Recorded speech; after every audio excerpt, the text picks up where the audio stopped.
د فیل مبارکه سوره چې د قرآن عظیم شان 115 سوره ده په مکې معظمې کې را نازله شوې ده.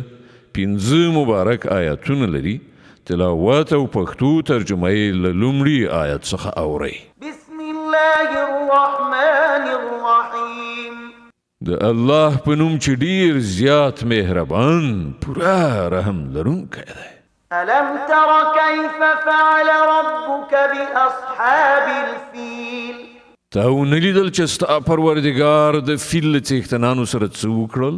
ألم يجعل كيدهم في تضليل وأرسل عليهم طيرا أبابيل ترميهم بحجارة من سجيل فجعلهم كعصف مأكول.